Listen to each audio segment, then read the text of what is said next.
Welcome back to another episode of the Twin Elements podcast, proudly presented by Venture Hunting and Outdoors. If you're like us and passionate about hunting, spearfishing, and many other outdoor-related pursuits, with an eagerness to fast-track your learning, then this is the podcast for you.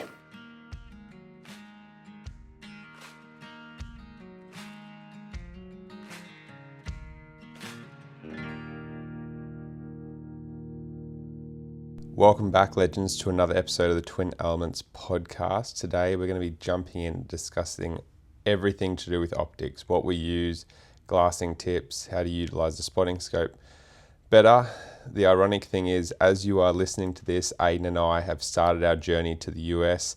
We're currently sitting in a hotel room in LAX, and when you guys finally get to hear this, will actually be the first day that we touch back down in Australia. So hopefully we've had a fantastic trip, and hopefully you guys have been able to follow along a little bit on socials, and we've got plenty of content for you guys to roll out in the next 12 months or so. But we'll jump into this podcast. As usual, if you guys have a listener question that you want answered on the podcast, please send us an email at info@twinelements.com.au with the subject line FAQ.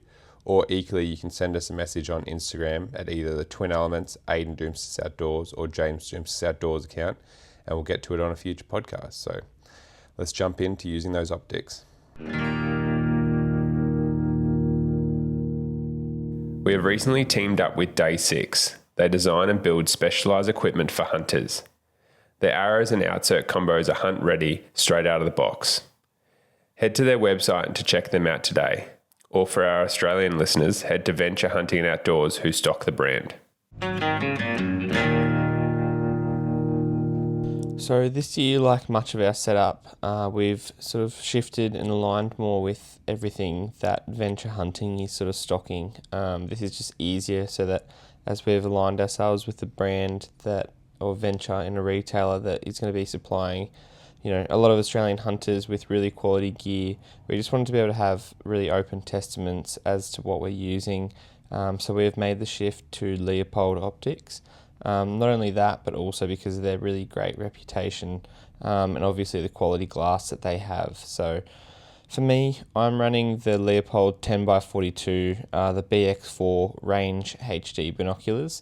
And as you heard in the title there of sort of the binoculars I've been using, they have range finding capabilities which within the binoculars, which is really, really useful. It's not something that I initially thought I would really love, but for me it's perfect for my rifle hunts when guiding clients up at spotted safaris.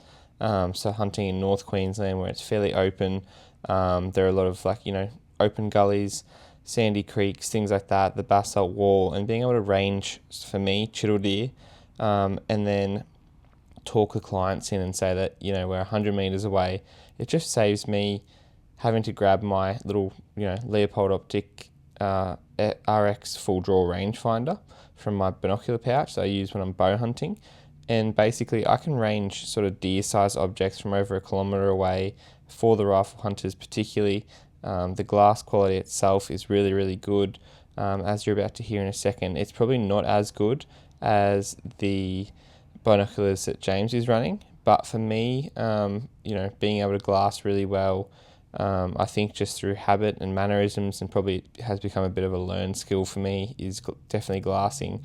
I just find it a really good set of binoculars to be able to run, and as I said, it's great being able to watch a deer, and as it's coming in either closer or walking away, still be able to verbally say to a client, yep, I've got it there, we're watching the same deer, it's that stag behind the tree, he's at 107 metres. And if he sort of walks and turns us on and goes to 120, I can still have a range on him the whole time. As soon as he stops, just confirm and clarify with the client and say, yep, he's now at 120 metres, and then be able to watch and still have that client make the impact rather than have to sort of swap between binoculars and rangefinder. And it just makes it a lot more seamless and easy for me in that particular hunting application. And again, there's archery specific options for everyone out there. So I do believe those optics come right down to around 12 yards within the binoculars, which is really, really handy. So I'm running the BX5 Santiums, and they're in the 10x50s specifically. I really like the 10x50s, even though they are slightly heavier. I find that in the mountains, the extra field of view really pays off. And it's just got something that I've become accustomed to using. The big difference I find between using Ayden's ones, the BX4, the range-finding ones a little bit, it's just a difference in weight. Like mine are significantly lighter. And for people, I'd say for the common folk even, that don't probably use their their binos nearly as much as what Ayden and I do, it's probably fine. But for us, I've noticed personally that like it does fatigue your sort of shoulders and muscles a fair bit more using Ayden's one than my ones, even at that 10x50 field of view. So definitely really enjoy mine a little bit better in that sense. Really good low light capabilities. And I think one of the best features of it that I've listed or had is it's really fog proof. Like I've never really had problems like with previously, even like high end brands. I've always had problems, really cold environments or first thing in the morning, for example, if you're wearing a buff, like those sort of circumstances where, you chuck them up and you breathe once and they completely fogged in, then you got to get a cloth and clean it and so on and so forth. And generally it's the time that you run halfway up the mountain and you're getting pretty hot and then you're like breathing on the glass. It's like, that's when you're closing in on the animal and you really want your glass to be performing. And I don't know if they put some sort of a layer over the top or whatever. I just never had a problem with it fogging, which, like I said, compared to some other high-end brands that I've had, has just been like a huge relief and a nice little change. Obviously waterproof, and the glass quality in that Leupold BX5, like the Santiums, that's their high-end range stuff, so you know that the quality is going to be really good. And the nice thing is it's backed by a lifetime warranty, which is nice for people like us that may be a little bit hard on our gear at times. I mean, it's probably two things. We're out there a lot, but we also expect a lot from our gear.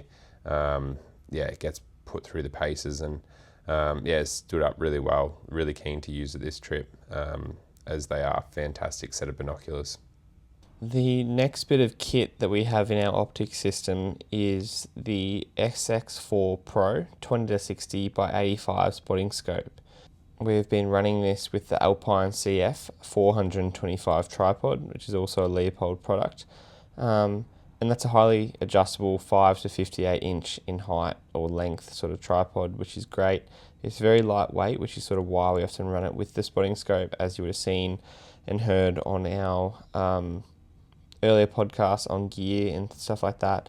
We run the Manfrotto tripod for a lot of our filming just because it's a lot more sturdy in higher winds, can get a little bit taller, and then we just find that extra weight helps with the stability quite a bit.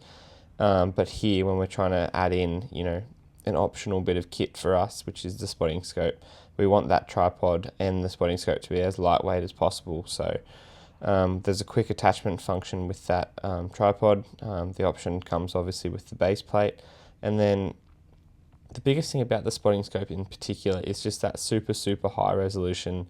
And then obviously the benefit that we like to utilize is pairing that with a Mag Pro for filming animals, and also being able to have those digiscoping abilities where we can basically just slap on with a magnet feature the iPhone to the spotting scope, which acts as a bit of a digiscoping setup, as I said, and we can sort of see things a bit more clearly rather than having to look through the spotting scope with one eye. You can then just take your eye away and look and move and utilize that iPhone as a bit of a cheat hack, and then also have the ability to film through there so that you can do things like target recognition and whatnot later and sort of review back this footage. The spotting scope, another couple of features is that it is angled compared to straight, and for those of you that wouldn't have used a spotting scope before, you might not understand the differences, but for me, I just find that a straight spotting scope is a bit more difficult to sit behind. The angle, just for the way that we hunt, allows you to sort of sit on a mountain and look down a little bit and relax your head and your neck a bit more to look through the optical field, rather than if it was straight, it would have to, if you imagine, be like lifting binoculars to your head, and you have to sort of sit into the spotting scope a lot more and then navigate. So I think Not that I'd necessarily use the straight spotting scope too much, but I think for me they're a little bit easier to actually find the animal initially, but a bit harder to sort of sit behind for longer periods of time. Whereas the angled spotter, I think once you get used to finding, because you imagine you're looking down on a bit of a 45 angle and then the optics sort of kick out straight, it does take a little bit of time to have that target recognition when they're looking at an animal that is potentially up to 2 kilometres away or 3 kilometres away or whatever. But being able to, as I said, look down and relax your head, also put a bit of cover and shade and stuff over yourself so that you can look down into the objective quite clearly is a really good benefit. And that's for us why we've gone and used the angled spotting scope in this instance. It is worth saying before we move on that this particular bit of kit, the spotting scope in particular, is around 2 kilos, 2,040 grams to be precise. So it's not a light bit of kit, but for spotting scopes of its size, it is actually a lightweight option. So it's one of those things that we're here choosing to add in that extra weight and not compromise on quality for us. I think to add to that and expand, a couple of things that are really important is and I see it all the time, is people use or get really good bits of kit, especially spotting scopes and stuff, and then put them on the flimsiest piece of shit Temu, tripod that they can find. And I think you're just not using it to its full potential. Even when if there's a slight bit of breeze or if you're touching it or whatever, that tripod's going to shake. And so, you're essentially getting a Formula One car and then putting in the crappiest fuel for it. It's just not going to perform like it should. Making sure that you've, even if it's a kilo, 2 kilos for a tripod, get a good tripod that's actually going to be able to support a 2 kilo spotting scope, and don't get some flimsy Temu eBay job, whatever that. Because you're almost going to be better off hand holding or putting on a log compared to some of these tripods that I've seen people rock up in camp or seen people use. Another really cool feature with the spotting scope is it's got a little button on the side that you can screw and unscrew and actually change which way that angle scope is looking. So you can have it out on a 45, it doesn't have to be sitting all in line, one way. You can have it sitting out on the side, so you're almost looking to the left, and it makes it for me a lot easier on the mountain where you're not necessarily you can change the angle of the scope to essentially make it a lot easier to be looking on the mountain, and depending on which direction you're looking as well, if you're looking out to your left or your right, it's just a little button that I use, or screw button that I use a lot, and it does really, really make it easy to for target acquisition and just make it really comfortable, especially like what Ayden was saying, where you're sitting there for long periods on the mountain, looking out. So another few fun little features. The other thing is with the Mag Pro or the Mag View, I actually find that it enhances, because you lose a lot of quality in the spotting scopes quite quickly, especially in low light circumstances, and when you go from that 20 magnification up to the 60 magnification, whereas with actually using your phone, obviously, and the camera on it, you actually can zoom in a fair bit before the quality starts decreasing. And especially with iPhones and stuff, I know nowadays that once you get, because they've got multiple lenses, you can jump up to 3 times magnification in your phone and it'll still be the same resolution as the 1 times. And so that means you can get you can almost get to 60 but you need to have your mag view and be stable and everything like that. But just a cool little feature, especially in those low light settings or animals that are really far away and just trying to get a good understanding of trophy potential, or is it worth chasing that animal. Really good to have. But then also extra feature, obviously being able to film it is just astronomically important for Ayden and I, but also even if you've got buddies and friends here in the US, or you're coming over, and especially if you're trying to find that big one or whatever, you can be oh, this is what I saw, and be able to send them a photo or video, or even just for being able to track and identify certain animals that you've seen in a unit.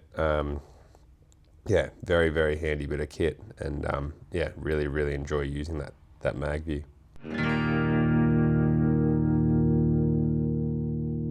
Venture Hunting and Outdoors is Australia's premier hunting retailer. Venture started from a team of passionate hunters with the mission to give Australian hunters the resource they deserve. Through community events, top quality gear, exclusive deals, and expert guidance, Venture is more than a hunting store. It's a community. Check out their incredible mega store in Brisbane today, or head to their website to shop all things hunting and outdoors. The last little bit of optics that we have in our kit is the RX Full Draw 5 digital laser rangefinder, again by Leupold.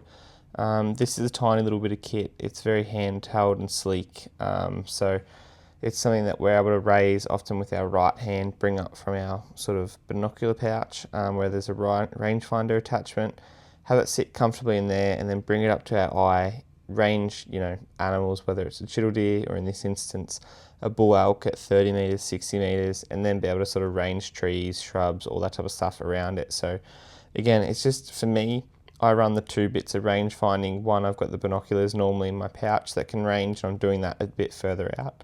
Whereas this, sort of is a lot more suitable and perfect for bow hunting in my opinion, which is why I've elected to use both.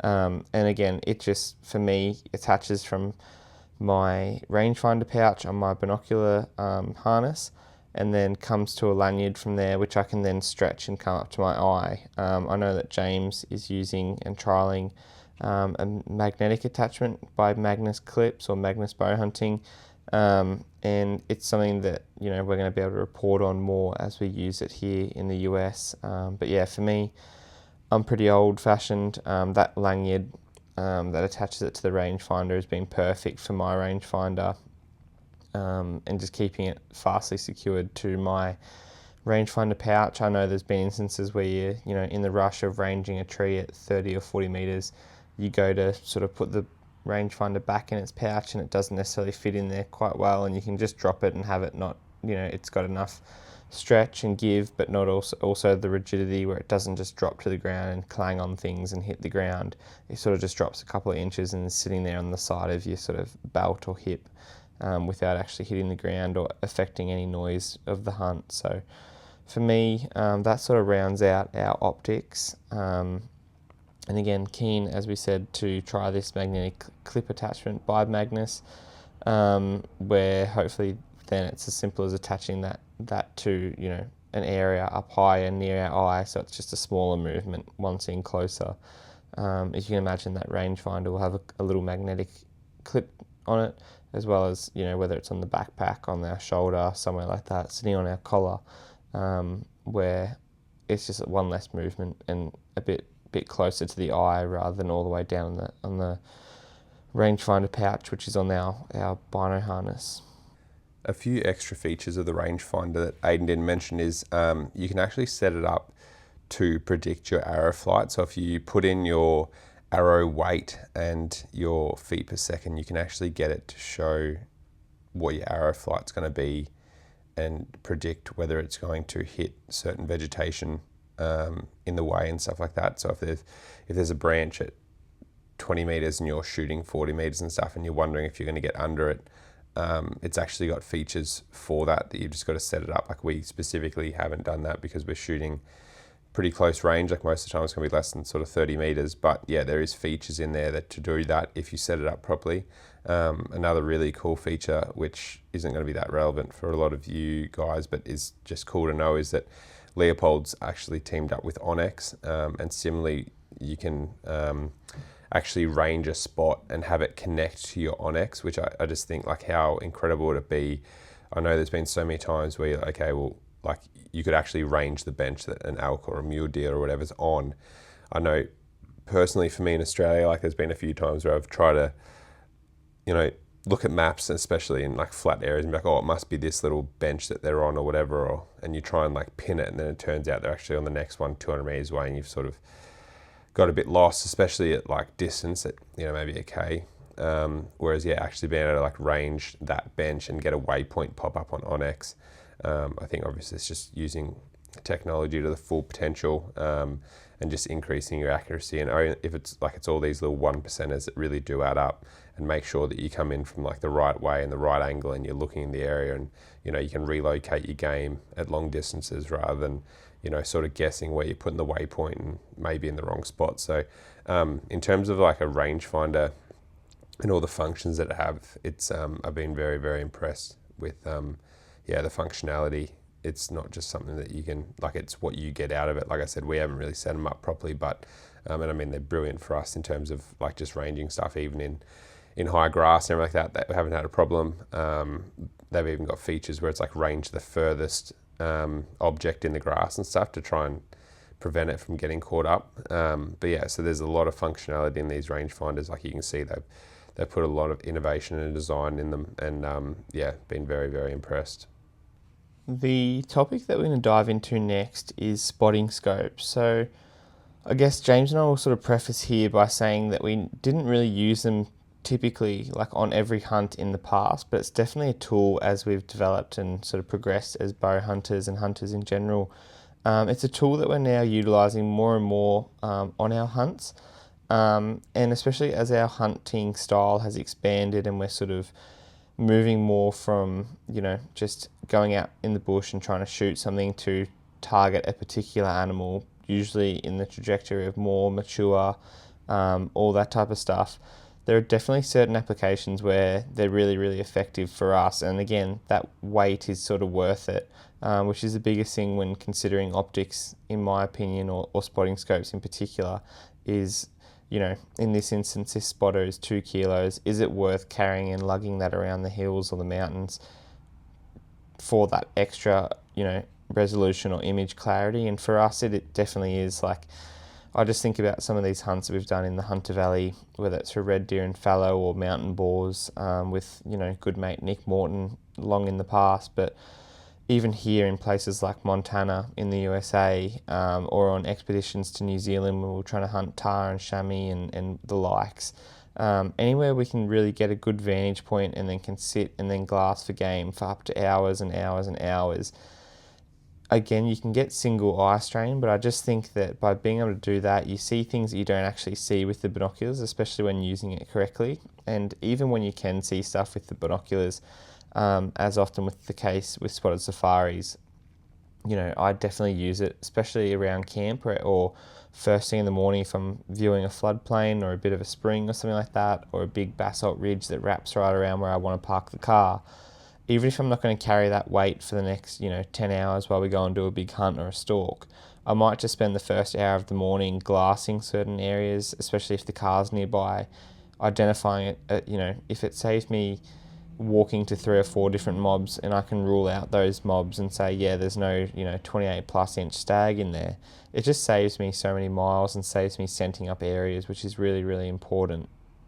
Yeah, I think Ayden summed it up perfectly there. It's as we've sort of started targeting and emphasising that next level, that mature animal, the spotting scopes really come into its own. And I think also too, moving closer to the Hunter Valley and having a bit more mountainous country to hunt. For me, I can't tell you how many examples now. Like, I pretty much carry it most of the time. And a lot of the time, to be honest, I've got vantage points that I can go and set up, not too far from the car. Like, it might be only a kilometre walk from the car. But what I'm doing with that is, I'm putting in the work to get the spotting scope up the hill to then save me the miles of having to go and potentially target an animal that I know that I wouldn't shoot, but I wouldn't be able to confirm that until I got there without it. And I think that's been the big thing, like having a lot of access now of sort of these like granite open rolling hills and stuff with nice benches and everything on them. Like, yeah, being able to assess a boar, at a kilometre, and like, even the other day, being able to film a boar, like I could see it was a boar, but not really, like just from the shape of him, but couldn't really tell if he was any good. And as soon as you put the glass, like the spotting scope on him, you're like, okay, no, no ripped ears, short tail, like big pig, like looks all the part, big shoulders and everything like that. Probably good 80 kilo boar, but there's like no white hanging out the jaw, and you can literally see him like chewing on grass and stuff, like short green pick, and be like, okay, there's no whites there and like that. And I mean, it still might have been a pig that I wanted to go and chase just because of his big body size, but being able to identify a distance like inches, in tusks or Especially with points and stuff like that, and even with red deer, just learning their features and habits, but without being able to disturb them has been really, really important. Like being able to park up on a mountain and you're like, oh, there's a hind over there and there's a hind over there, and okay, following that through. And I just find that I pick up a lot more animals because you can really see a lot better into sort of the canopies and the trees and the shade and stuff, and really, work out what these animals are doing, but without having to put a lot of scent on the ground. And I think a lot of our success last year during the rut can be attributed, honestly, to this spotting scope, of just being able to do pre-scouting without actually disturbing their sort of routines and behaviours. That meant we had like a really good start on them as soon as the rut rolled around. Yeah, and to further build on that point for me, where I use it a lot is at spotted safaris up north, hunting the chital deer, where, our I guess mission statement is for people to come up on what, I try and make a hunt of a lifetime.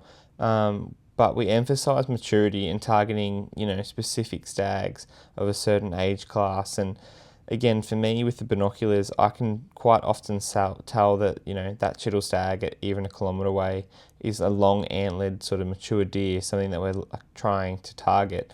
However, with the spotting scope, I can then, really dial in, and especially with that 20 to 60 times zoom and in the low light before the heat haze kicks in, kind of, zoom in and go, oh, it's actually a really nice, 28 incher, but his brow tine's broken on his right hand side, or he's busted on his left hand side inner, or the top of his tip of his antlers busted. And what's cool is that just gives clients a bit more information to make up their decision ultimately whether they want to shoot him. Because for me, a 28 to 30 incher or whatever it may be is a mature animal, and there's not much difference in age there once you get up and start talking about those more mature animals. But for some clients, they want the perfect representation of what is a chital deer stag. And, for them 3 months ago before it started rutting, it might have been the best deer on the planet, whereas now it's broken, 3 inches off its brow tine, it's no longer appealing. And just by being able to rule that in or out as a stalking candidate at a kilometre, it, again, contributes less to pressure, which is what we're trying to avoid when, hunting these particular areas, sometimes a month apart, 2 months apart between hunts. It just means that the deer population remains pretty low stress, less wired, less, susceptible to hunting pressure. But it also allows me to do a thorough job as a guide and put glass and eyes over as many stags possible to try and, get people in on that deer that they want to eventually stalk and intend to hunt and then sort of kill from there. So I guess the same also goes for our 2023 hunt in the USA, where James had his limited entry elk hunt. And like that for me was probably a bit of an eye opener, where we used the spotting scope. It was only a crappy little Vortex one back then. And again, we chose to go super lightweight, thinking we're going to be doing all these crazy backpack hunts in, New Zealand and America. And for what it was worth, it definitely did the job. But I just look at the glass quality now, and it used to be a bit of a struggle to sort of look through and muck around with. And again, there were bigger options, whereas now we've gone with the bigger, more higher resolution, clearer image, because again, for us, if we're packing that 2 kilos up the mountain, we just want to be able to put it on a good tripod system and see exactly what we're trying to, not sort of have to go back between the binoculars and, in the old case, that spotting scope and go, geez, is it busted, is it not? Like, if you can't determine it with one or the other, then there's no point having both. But I just remember, literally from 5 miles away in the US, James and I being like, oh yeah, there's a mob of elk there, and James being able to say, it's a 6x6 bull elk, he looks about this big, blah blah blah, and say how big his beams were in length, but also like, he's not broken, or he is broken, or this and that. And again, it was just really, really good for assessing that trophy potential.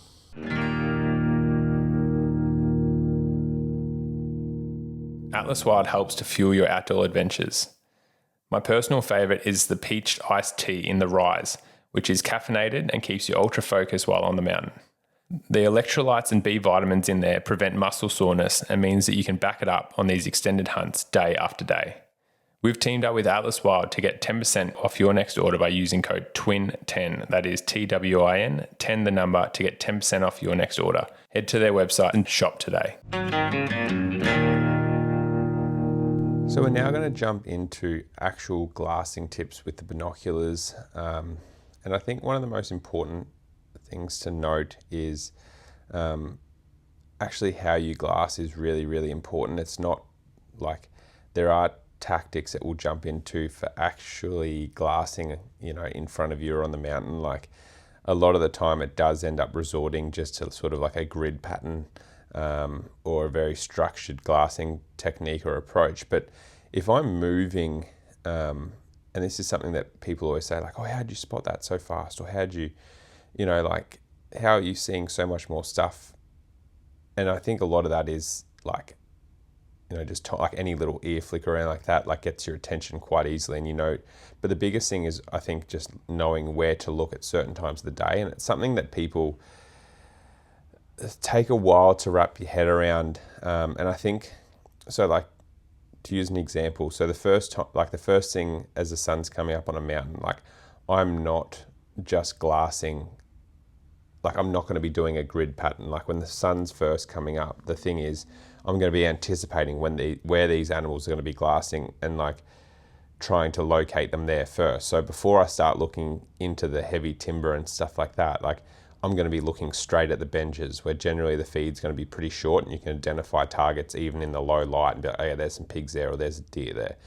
Equally speaking, glassing the hilltops and stuff like that where it may be silhouetted, and these even can be like in what I would say like micro environments, like on a dam bank, for example. Like if a boar actually walks over a dam bank at 800 meters away on a flat bit of land, like you're going to see that from a fair way away, and it just gives you a good indication that there is game there, an animal there. But yeah, just trying to locate and think, okay, well, what are the animals going to be doing? Like, yes, you can look into the timber and spend all your time looking in there, but it's probably going to be low results or low gains to be made by parking up and really, really looking into that thick timber. Like I think, yeah, trying to source and identify where the animal's most likely going to be and almost like cheat the system in the sense of like, okay, you've scanned all the open benches and all the open country where you're expecting them to go, and it's okay, now start glassing in these like maybe transition corridors and that type of thing, trying to like locate where these animals are. But yeah, definitely like trying to think where the animal's actually bedded. And another really important feature that is probably more like flatland country, but it definitely caught me out earlier on, is like that first bed that a buffalo or a chital deer or anything rusa is going to have when the angle from the sun is quite like low. The shade angle is going to be quite far out to the left or the right, depending on the tree and whatnot and what time of day. And so you're not actually looking, like sometimes there can be with a really big tree with a high canopy, like where you actually need to be looking is, 20 meters to the right, just say, of the tree. And it caught me out a lot of times where, especially with like single bedded stags in high grass, you're like looking under the tree and you're like, no, there's nothing there. Or you've just watched a stag on bed, but you weren't really thinking, it's okay, where's the actual shade? And like, that's where we're really talking between that, like 8:30 if it's early and they're bedding all the way up to like sort of 10:30. By then 10:30 the shade does start moving closer to being like from 10 till 2, it sort of does become right under the tree. But yeah, in that earlier morning or maybe late arvo, just really thinking where the sun's kicked out to the side, like glassing under there. And especially if there's a bit of grass or a bit of, broken cover, like some fallen timber or something, like it's incredible what you can lose out those sides, and especially because you're not looking there. So really just having the back of your mind, where exactly is the shade that I need to be looking under, not where's the tree that I need to be looking under. And like I said, we're only talking about 1%ers here, but yeah, I can think of a few distinct times that it's cost me some really good opportunities on solo stags that went embedded, out to the side rather than directly under a tree. So I get pretty passionate about glassing and optics and just using our binoculars to obviously see more. Again, it's not, an expensive bit of jewelry that just sits around your neck or in your binocular harness. And for me, I definitely think that some people are born with a bit better vision, or for some people, often as we age, I think our vision deteriorates naturally a little bit as well. But I've seen countless times, and again, not to sort of make this a podcast about spotted safaris, but I think for James and I, where we've really got our love for glassing and looking through binoculars and just using our optics a lot, has come about from probably the chital deer hunts initially, where you're scanning and sort of canvassing that landscape for the tip of an ear or a tip of an antler or whatever it may be, a tiny little spot in the grass from a chital deer.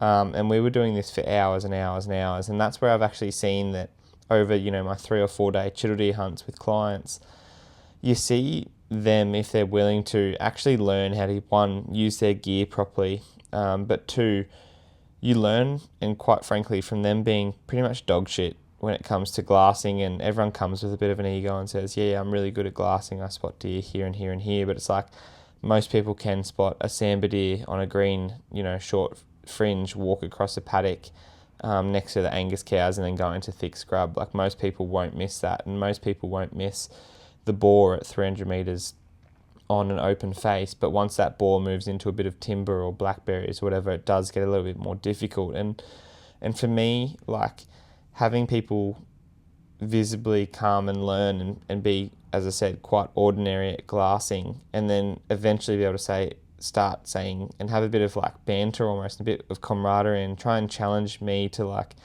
either spot the deer first or no, I think he's busted on that antler, and actually like be able to use their optics and glass, and like, there's so many different things. So like, as James was saying earlier, whether it's a spotting scope or with binoculars, I'll try and walk and find shade. So like, I'll walk and I'll park up in the shade, and that might be taking one extra step or one less step of where I want it to be, and then I'll just do a 180-degree pan of that area sort of in front of me. And again, when it comes to glassing and optics and stuff, if you're sitting down for a while having a bit of a look around the mountains, for example, you want to have wind breaks. You don't want to be just getting slapped in the face by the wind and not being able to hold your binoculars steady. You also want to be comfortable in glassing, warm, all that type of stuff, because if you're sitting there shaking and thinking this sucks, then you're going to do a faster job and try and scan things quickly. And sometimes you just got to be sitting there looking into that berry bush for, 10 minutes to do a due diligence and make sure that there's no deer in there or no pig or whatever it is. So, even when we do get comfortable and we've assessed an area on the mountains in particular, there are times where, James will get up to go take a leak or something, and he'll walk 20 metres and he'll have a totally different angle on that whole basin that we're looking at and be like, oh, there's a red stag just here. And you're like, where? I'm looking there, and it's only because you've moved 20 metres, to the left or right or up or down or whatever it may be on that mountain, that you've unlocked a new area of sort of, terrain or topography beneath you. And definitely moving along a ridge for multiple angles is one thing that I'd also suggest. It's also very much attributable to, flat land. And with the chital deer, for example, I'll take, a minute to glass what's in front of me, take 2 steps. And again, just because I'm glassing through literally hundreds of ironbarks or eucalypts or big vertical upright tree cover, I find that a chital deer can, or even a mob of deer, can very quickly blend in and hide behind that cover. And by taking a step or two, sometimes it just means that you see the arse end of a deer that you couldn't see initially, or the head of a deer is now visible.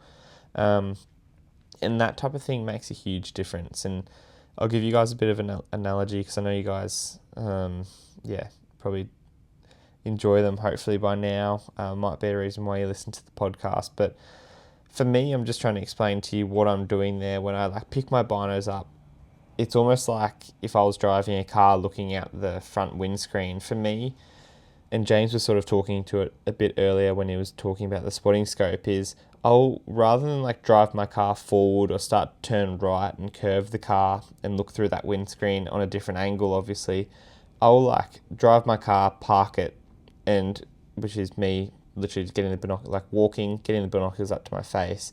And within that windscreen, rather than turning sort of left to right and going around that full 180 degrees and starting to drive the car to move left or right and get more of an angle, I'll, within my binoculars, go from the top of the windscreen across to the right, drop down, and I'll do that backwards and forwards within that field of view. And basically I'm looking at the top of that bush, the bottom of that tree, all within my viewfinder. And I'll also be racking the focus of the focus dial in there. So I don't know how to describe it, but my brain will go, oh, there's a bit of a highlight there. And it might be on the top right-hand corner of my field of view, or that view that my binoculars have got. So I'm not moving, again, my hands left or right, or I'm not turning the car wheel left or right to show you guys like a different angle of the road. It's just where I've initially parked and brought the binoculars up to my eye. I'm going, oh, there's a highlight there in the top right of the windscreen. And I'll rack focus so that becomes one sharp and it's not blurry. And then my eyes will go to that top corner of the windscreen and confirm, oh no, it's just a blown out termite mound. Okay, it's just an iron bark that's now silver and bright because it's caught a bit of the sun. Or it's a chital deer's body that's illuminated in the early morning light. And I'll continuously do that. And then it might be that, oh, okay, no, that wasn't a chital deer in the top right. And then as I'm doing this grid and move down and back to the left, I go, oh shit, there's something there that looks like my body is, or my eyes are recognizing that there's a certain tone or texture or shape or whatever that shouldn't be there. And sometimes it's a branch, and it's just when you've gone through a whole field of view and you haven't seen a single branch, and then right at the bottom of a shady tree where you expect, again, talking about what James was saying earlier, where there are certain places at certain times you're expecting deer to be. If it's, 2 o'clock in the afternoon or between 12 noon and 2 o'clock, and I go over a really good patch of shade and see an upright vertical, stick coming out of there, I'm going to sit there and glass that for, it might be minutes if it looks like an antler. I can obviously tell that it's a bit of, iron bark or whatever it is, or a fallen log or a bit of debris, then I'm going to move over it pretty quick. But if I've got any suspicion that that could be a stag's antler just sitting there, as he's bedded below the level of the grass and I can't see his head and ears, but just a tip of an antler, I'll just sit there for a couple of minutes and glass and rack focus. Or I might take a step to the left and go, oh shit, that stick that was initially one sort of branch now has an inner, on a slightly different angle. But again, coming back to the analogy of the car, I'll basically scan that whole windscreen that's in front of me directly at 12 o'clock before I start turning the wheel to the right and moving towards 1, 2, 3, 4 o'clock as that clock face comes about. And basically what I'm urging you there is it's not as simple as just going, oh yeah, left to right in one sweep. Yep, I've done it. It's left to right in one sweep, but within that field, you're looking in each little bit and gridding in my, the way I do it, every single little quadrant that is available to you, and you're racking focus and going, yep, there's nothing at 60 meters and there's nothing at 900 meters within that field of view. And again, often you miss stuff, but that's why you take a step or two and then re-glass again, and you go, oh, that thing that I saw earlier, I've now confirmed it as a deer. And there's just so much to glassing. And again, with the safaris that we do, we'll literally do this for hours in a day. It's just glassing. Like you're taking a step, glassing, taking a step, glassing, taking a step, glassing. And it's because I know there are deer in front of us. It's just that we've got to turn them up. And for me, it's often the case whether you're in the mountains or, on the flats hunting buffalo or pigs, on watercourses and stuff. Often the times the animals are actually there. And I think that's where, when you get good at glassing, you realise pretty quickly that the wind isn't actually this thing that's out to get you quite often. And a lot of the times you realise that people, I think, blame the wind for their inability to actually locate game earlier. And they'll often walk through scrub that they think is devoid of life or has nothing in it. And then animals will run away and they go, oh, the wind. Whereas if they actually had stopped and glassed, or glassed similar to what we do, for the last little bit of time, they realise those deer were there and ready to be found for a long, long time. But they're just some of my thoughts anyway, in regards to glassing. But the biggest one is just making sure you're comfortable, and then if you're going to glass, you sort of do it properly. I think with the gridding analogy, important factors within that as well is, like we'll talk about like on flat land, like if we go back to the windscreen analogy that Ayden was saying, more like if you look at, like if you have a y-axis that says 1, 2, 3, 4, 5 all the way up to 10, and an x-axis that goes all the way from ABC all the way, like a battleship sort of formation.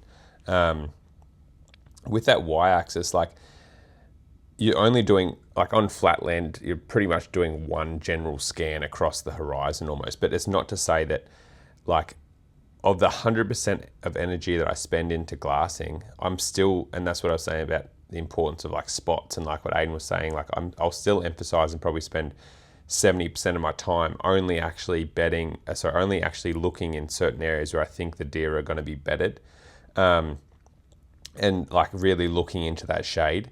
When we talk about like changing, and doing multiple grid scans, that's really in the mountains where you're like scanning one field of view in a mountain, dropping down, scanning another field of view.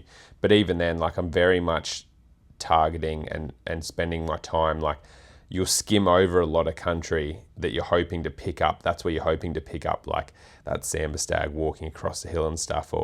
But a lot of the time where you're like actually spending, or for me anyway, I spend a lot of time where I think the animals are going to be. And an important sort of factor to try and get into your head, which I think people do poorly as well, is like people expect to see a whole sambar deer standing on the hill or a whole red stag standing on the hill. And like sometimes, you do get lucky and at 1,000 meters, a red stag just walks out into an open. You're like, oh, there's a horse-sized object that's, like standing red in the sun. Like, yeah, okay, I can see that. But for me, I think like what I try and do is find like that smallest possible feature of an animal and be looking for that. So for chital deer, you're generally looking at like, the top 10 or 15, or not even, probably 10 inches of their main beam in the grass when they're bedded. You're probably looking at ears, especially, like that's a huge one. Looking for a head, looking for even just like a bit of a hair or arse of like a red deer or a sambar or something like that might be different coloured. Like pigs, obviously in creek beds, you're looking for that nose, those ears, maybe a tail or a set of nuts, hopefully. Like all these little features, and like it's quite rare that you get to see the ultimate whole picture of an animal that's just like bedded under a tree or bedded under a log. Like quite often you're looking at these fragmented sections. And I think if you're looking at an ear, you'll definitely identify a whole pig. And that's where I think people try and find the whole animal, even when they're up and walking around and stuff. And often, like, especially in high grass, like I can't think of how many times, like even recently up in the Northern Territory, like, I spotted these couple of bantang cows that were in the grass, at 400 or 500 meters away. And the people were like, oh, how'd you see them?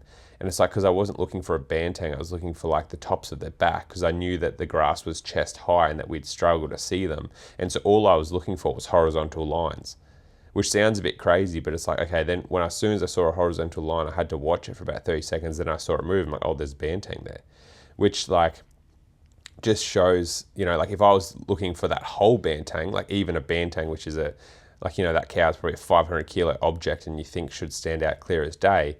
But once you take into the factor a bit of vegetation and grass and stuff, like it doesn't take a lot of grass sort of heads to be overlapping to break up or like completely remove your sight picture of what you're trying to find.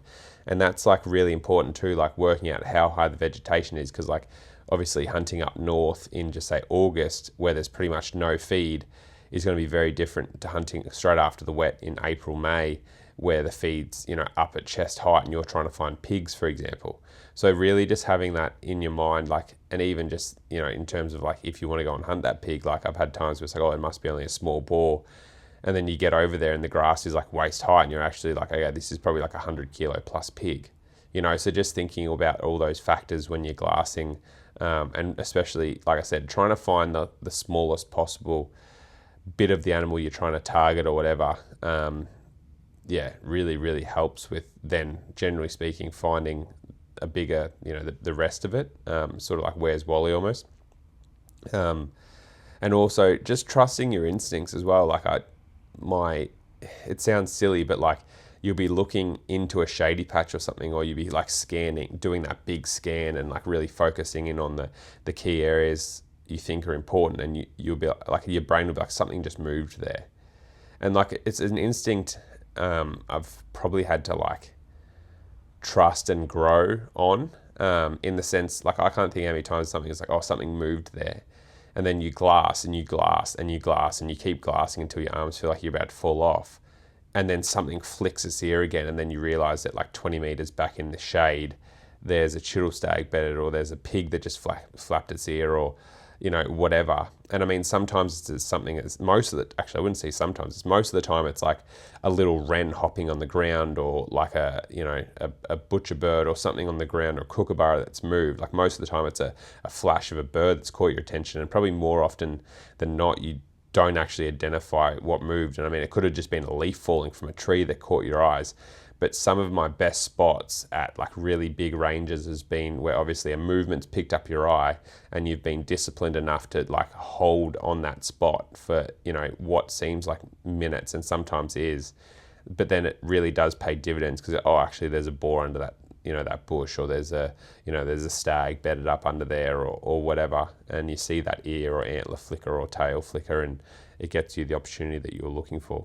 What James is talking about there is pretty much like the crux of my existence as a guide in North Queensland. Like sometimes you're spotting, the tip of an antler and tip of an ear at 600 metres away in that heat haze, and all you see is the tiniest little flicker. And for me, like to give context, it could be after a 3 or 4 hour walk that morning, seeing a few, deer move through, but nothing worth necessarily shooting. And where it gets unfortunate for me is that I'll have people, walk 100 metres, 200 metres, and you feel that pressure build as a guide, where the clients are getting dejected, like, we haven't seen anything, we're in the wrong spot. And it's like, we haven't seen anything yet. Like the reason we're here and the reason we're searching so diligently for something is because there are rubs, we're in the right area, like all of this type of stuff. And it is a matter of like just picking it apart a piece at a time. And the amount of times, as James was sort of saying there, that I'll see something, and I know my clients, for example, on day 2 and 3, after watching me for like the first day glassing, they get excited when I have the binoculars up to my face and I'm rack focusing and I'm like, I might have something. And I say, it's 600 metres away, it's blah, blah, blah by there. And they'll just watch me glass it for 3 or 4 minutes. And then even if I can't get it, re-find it again over that 3 or 4 minutes, like sometimes a stag, you might have just caught him turn his head slightly at 600 metres, and he's not going to do that now for 10 minutes, like James was saying. But when they get excited is when I keep the binoculars up to my face and I'll take a step to the left or right, like a metre or two, and just sometimes being able to look through those trees rather than at those trees, and look through it on a slightly different angle, as I said, like 1 or 2 steps to the left. It's like, there he is. And it's just, you catch that other antler, you catch that tip of his ear, which is now exposed from the tree. And even though it was initially, like say, an antler that caught my attention, now by being able to take a step to the left or right, or just sit there and he turns his head or swivels, or a bird calls 600 metres away closer to the deer and he lifts his head up, or a hind that's next to him lifts his head up, you're able to go, it is in fact a deer. But sometimes you don't get that, that win for 5 or 6 minutes, and it's so easy to just be like, it was nothing, and keep walking the way that you thought.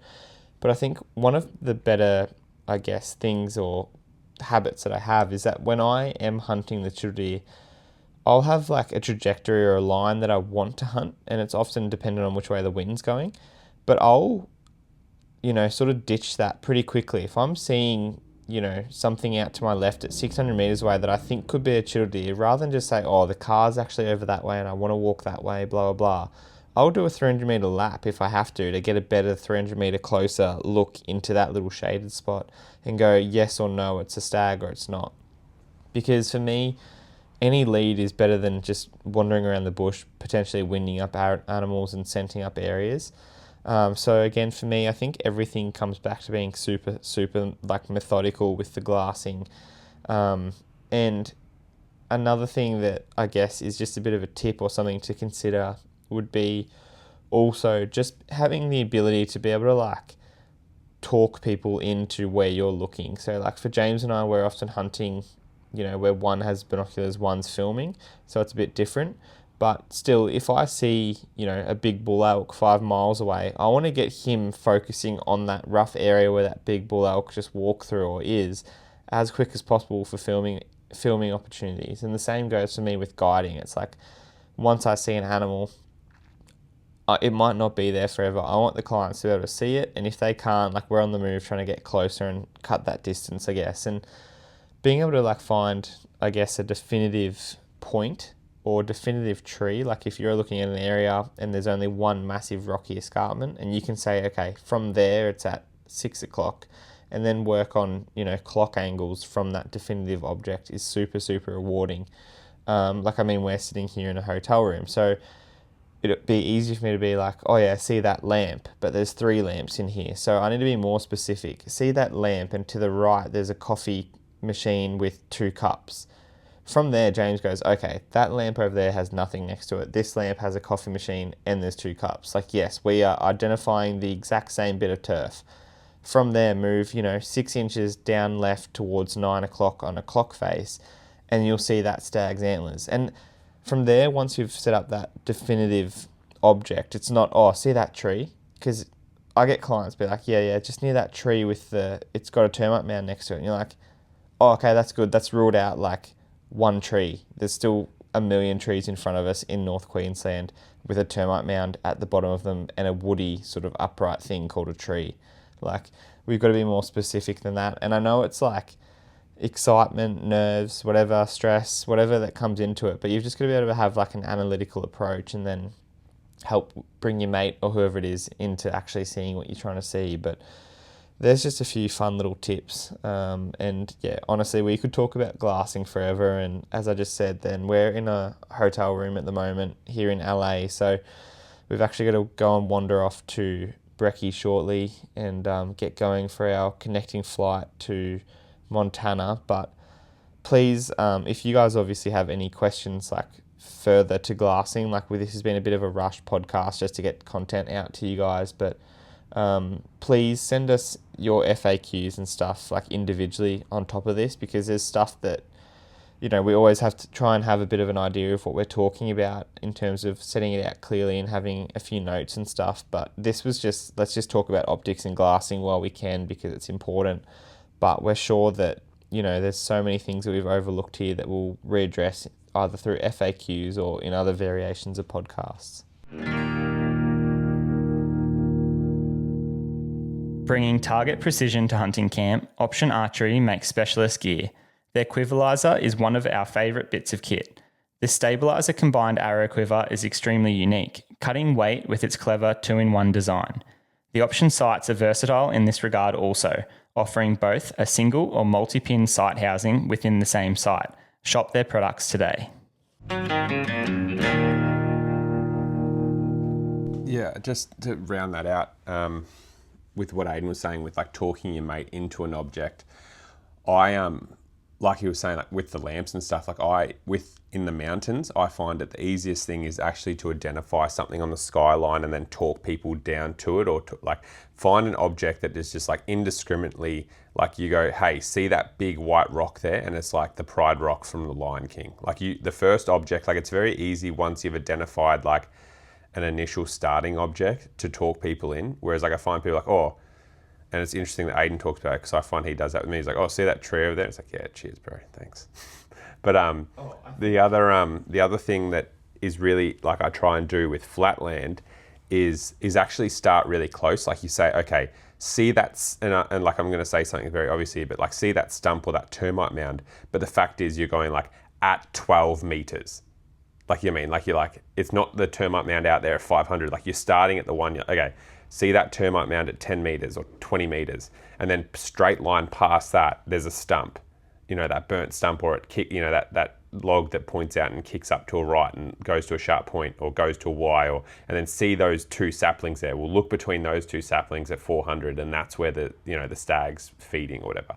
And I find that with the flat stuff, starting really close helps.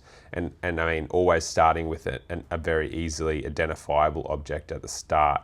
A couple of extra pointers as well is making sure you're comfortable when you're glassing. Like we use the quiverizer, and like part of like I'm gonna say 90% of the reason why I use the quiverizer now is purely because I can glass with 2 hands. Like that is a huge factor of why I love the quiverizer. Another thing that I do is if I'm glassing really far, like all of a sudden there'll be plenty of hunts where like I actually will hold the brim of my hat to try and get more steady, so you're not just holding it, you're like sort of a bit more secure, almost connected to your skeletal system through your head. It just grounds you and stuff. But there's so many times that I've been walking on a mountain, and if I think I see something that I need like to be a bit more steady on or get a bit more range out of my optics, like I'll just sit down like when I'm walking around, and people are like, what are you doing? And they like look at you funny. It's like, yeah, but being able to just put your binos on your knees and be able to glass out and not be shaking stuff just makes it so much easier to identify, okay, was that like a deer's head or a roo or something like that? And obviously that's mainly for in the mountains. Like if you sit down in the grass when it's flat country, you're not going to be able to see jack shit. But in the mountains, being able to sit down, put your glasses on your knees really quickly and get steady, it's like, oh yeah, that is actually a stag I want to go and chase, or a buck or a boar or whatever. And it just gives you that little aspect of being steady. Like there is some incredible technology out there coming out with like image stabilizing in binos. It's going to be really interesting to track in the future.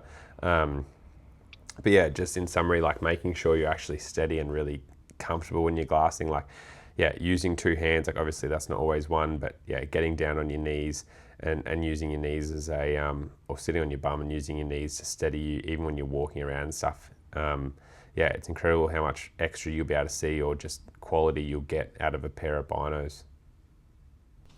Alrighty team, it's that time of the show where, as usual, if you guys have any questions for us following this podcast, please send us an email with the subject line FAQ to info@twinelements.com.au, or simply either send us a DM at Twin Elements, Ayden Doumtsis Outdoors, or James Doumtsis Outdoors. And as always, we will strive to answer them on a future episode of the podcast. Or even if you don't want it featured on the podcast, we'll obviously just run through everything with you there in the messages or back via email. So today's question was sent in by Mitch Martins. He says, "Hi guys, listening to and watching your stuff has prompted me to go and buy a bow because rifle hunting was getting a bit boring. If I wanted to go pig hunting, what sort of group should I be shooting? Say, for example, I'm shooting consistent tennis ball size groups at 20 metres, good enough to go and confidently hunt pigs at 20 metres and under, or should it be more like golf ball size groups? Thanks heaps, Mitch." So, Mitch, firstly, thanks for writing in, mate. We appreciate it. I know for rifle guys, they use MOA or minute of angle, which, for example, like is a 1 inch group at 100, 2 inch group at 200 and so forth. Yeah, we have pretty similar rules, I guess, where, yeah, you should have a pretty good group. Like, you know, not to say that a tennis ball group at 20 isn't going to get the job done, but a tennis ball group at 20 meters, once you add in a fair bit of adrenaline, because, you know, it's a very big difference between shooting a pig at 15 or 20 as it is shooting a pig at 100 or 200. You know, like even just shooting a sow, like I've seen people melt that have come from rifle hunting and had to shoot a sow at 15 or 20 meters that were really previously good shots. So I think the better shot you can be before you actually get put out there. And I mean, you might be a very experienced hunter with a rifle, and so you've had a lot of these close encounters and be able to control your nerves, but I certainly see a lot of people turn to water, even on just a sow. So probably the better you can, but I would, yeah, if you're shooting a tennis ball at 20, I'd probably try and get a little bit better, but not to say that, yeah, you can't definitely go out and give it a go. I think it's really important just knowing the anatomy of the pig or whatever you're chasing, just to make sure that you're actually trying to put the arrow into the right spot. That's probably another big thing with rifle guys, and not necessarily a question, but I've seen a lot of guys with the rifle that have like sort of probably just gone more like center of mass and always had pretty good results, just because of that shock wave that gets sent out, and, you know, the animal might run 50 or 60 and expire, whereas with a bow, yeah, you don't necessarily get that, like it's all off hemorrhage, obviously. So making sure you understand your anatomy, understand exactly where you're trying to put it. I see a lot of guys also put it low behind the front leg, or in the neck, which obviously with a bow isn't going to really work. So just know your anatomy really well. You know, hopefully you control your buck fever. Ayden did a really good podcast on that earlier in the year, so go and check that one out. And if you're shooting at 20, you're shooting a tennis ball at 20, you know, if you can get it better than that, that's fantastic. But I'd also say that if you're going to stick to only shooting 20 and less, then that's probably good enough to go out there, mate, and have a crack at some pigs. So hopefully you get amongst it and we get a photo, Mitch, in the near future of you with a big gnarly boar with a bow. Yeah, I'll touch on that a little bit as well, just because similar to what James was saying there, I think you get a lot of guys that come in and say, yeah, I'm shooting a 5-cent coin at 20 and a 10-cent coin at 30 and a 50-cent coin at 40 and work all the way up to dinner plates at 100. And that's all good to be able to be an incredible archer. Whereas for me in particular, I think this question hits home with me because I'm not particularly the best archer, but there are a few things that I know have really brought my groups in.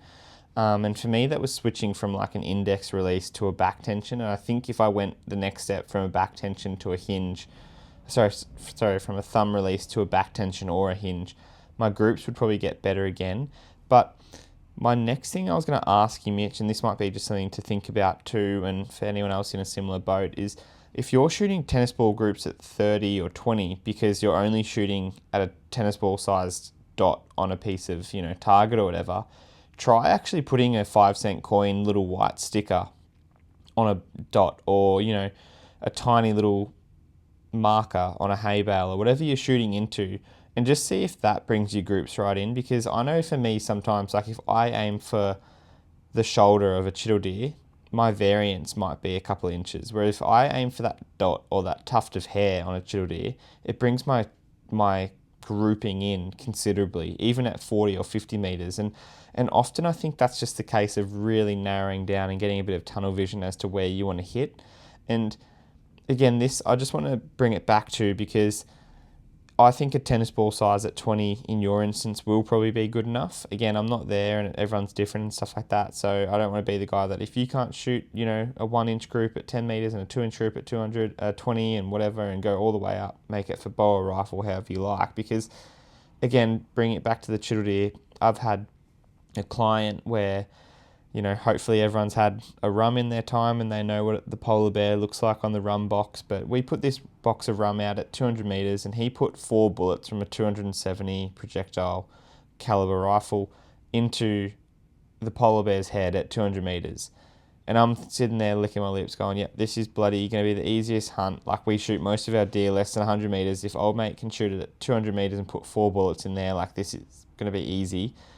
The next day, he missed a stag completely at 60 meters. Completely relaxed, was bedded down, stood up, had a good rest, all of that, and missed this deer at 60 meters. Rifle had not been touched.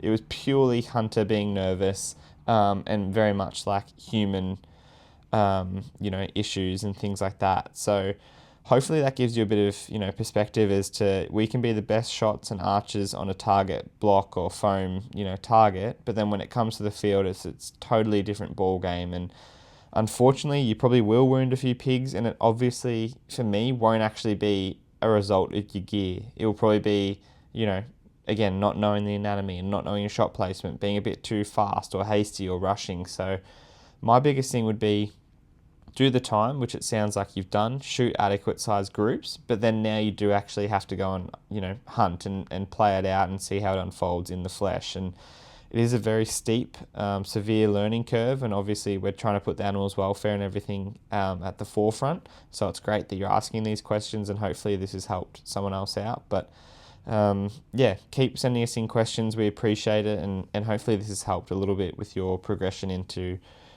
becoming a bow hunter and keeping the rifle locked away in the gun safe for a bit longer. Well, thank you, legends. That wraps up another episode of the podcast here. As I said earlier, we are sitting in a hotel room here at LA. We're about to do a flight out to Bozeman, Montana.